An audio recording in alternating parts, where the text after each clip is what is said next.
Genesis chapter 1. In the beginning of God's preparing the heavens and the earth hath existed, waste and void, and darkness is on the face of the deep, and the Spirit of God fluttering on the face of the waters. And God saith, Let light be, and light is. And God seeth the light that it is good, and God separateth between the light and the darkness. And God calleth to the light day, and to the darkness he hath called night. And there is an evening, and there is a morning, day 1. And God saith, Let an expanse be in the midst of the waters, and let it be separating between waters and waters. And God maketh the expanse, and it separateth between the waters which are under the expanse, and the waters which are above the expanse. And it is so. And God calleth to the expanse heavens, and there is an evening, and there is a morning, day 2. And God saith, Let the waters under the heavens be collected unto one place, and let the dry land be seen. And it is so. And God calleth to the dry land earth, and to the collection of the waters he hath called seas. And God seeth that it is good. And God saith, Let the earth yield tender grass, herb sowing seed, fruit tree, whose seed is in itself, making fruit after its kind, on the earth. And it is so. And the earth bringeth forth tender grass, herb sowing seed after its kind, and tree making fruit, whose seed is in itself, after its kind. And God seeth that it is good. And there is an evening, and there is a morning, day 3. And God saith, Let luminaries be in the expanse of the heavens, to make a separation between the day and the night. Then they have been for signs, and for seasons, and for days and years. And they have been for luminaries in the expanse of the heavens, to give light upon the earth. And it is so. And God maketh the 2 great luminaries, the great luminary for the rule of the day, and the small luminary, and the stars for the rule of the night.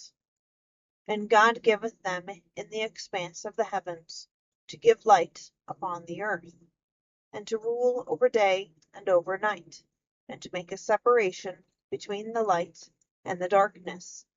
And God seeth that it is good. And there is an evening, and there is a morning, day 4.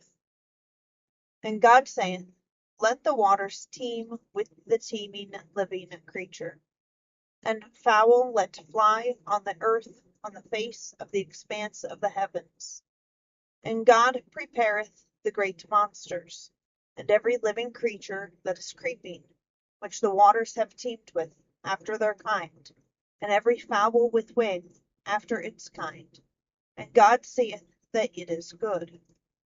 And God blesseth them, saying, Be fruitful, and multiply, and fill the waters in the seas, and the fowl let multiply in the earth. And there is an evening, and there is a morning, day 5. And God saith, Let the earth bring forth the living creature after its kind, cattle, and creeping thing, and beast of the earth after its kind. And it is so. And God maketh the beast of the earth after its kind, and the cattle after their kind, and every creeping thing of the ground after its kind. And God seeth that it is good.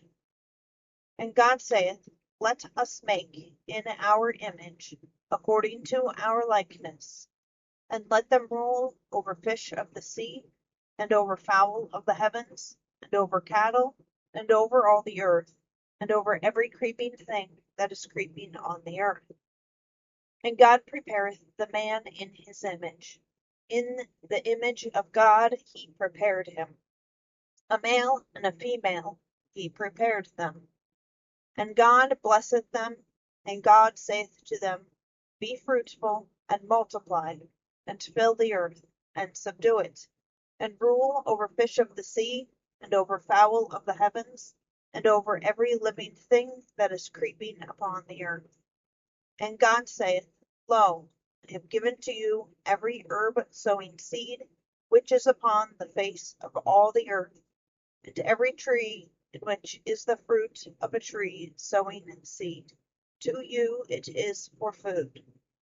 And to every beast of the earth, and to every fowl of the heavens, and to every creeping thing on the earth, in which is breath of life, every green herb is for food. And it is so. And God seeth all that he hath done, and lo, very good.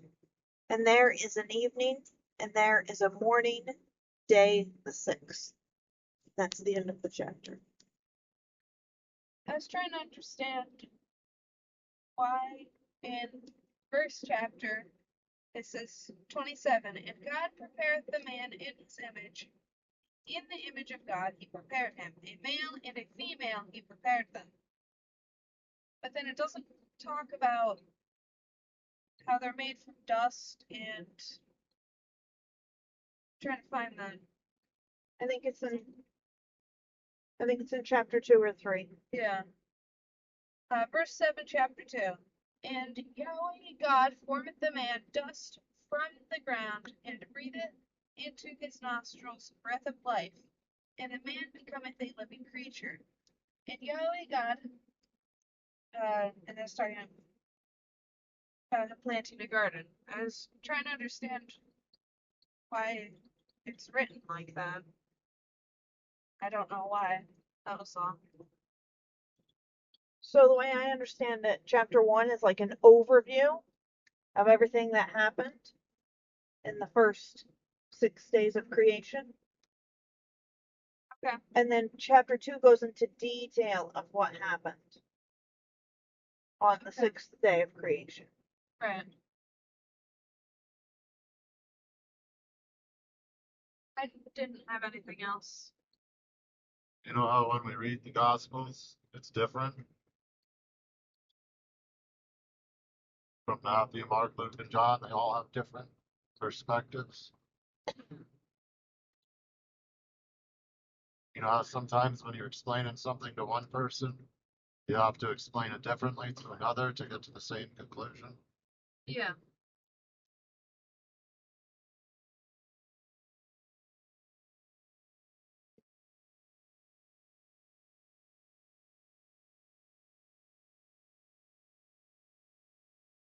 Didn't have anything else. Okay. The only thing that I noticed that I never really noticed before is that day 4 is the end of like the creation of the world itself, it seems. And then day 5, he starts creating the creatures. And then day 6, he creates like mammals, it seems, and man.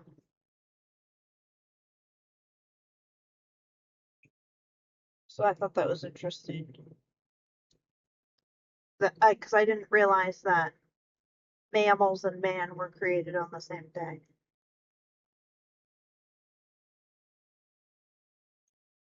But I didn't really have anything to say.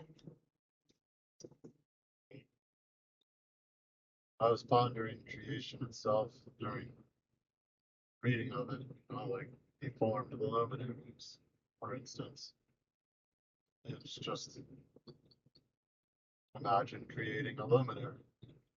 Imagine having a thought when there is nothing to create a luminary, when there was nothing like it before. And how to do it, why to do it, where to put them, how to put them, just, and even the aspects and compounds of the situation that we can't even see. Goes to Isaiah 55, 8, and 9. I guess you could read it if you want. Since you wrote it.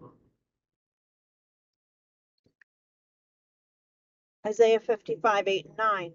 For not my thoughts are your thoughts, nor your ways my ways. An affirmation of Yahweh.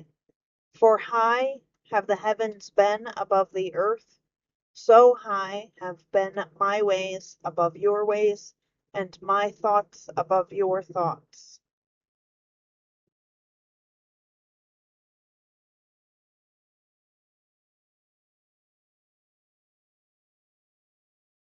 Just trying to fathom the whole existence of creation itself, but then understanding that I can't fathom it, but yet here it is no different than like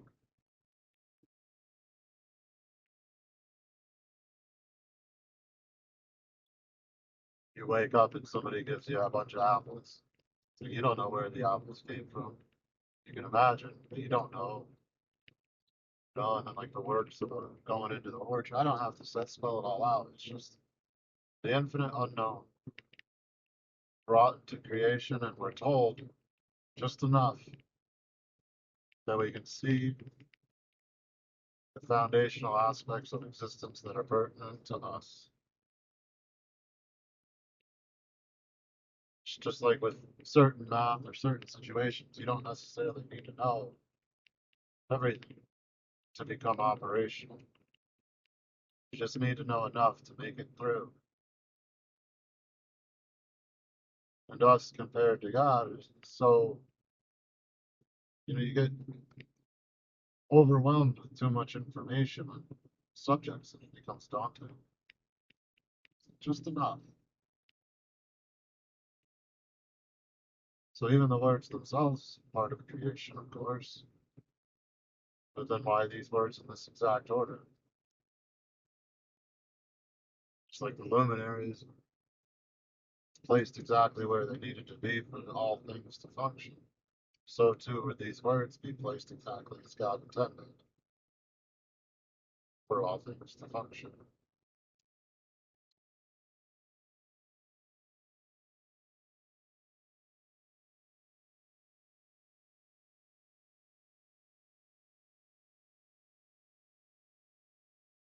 It just gets into the aspects of pondering the unknown, right? Where it becomes difficult to formulate logical sentences.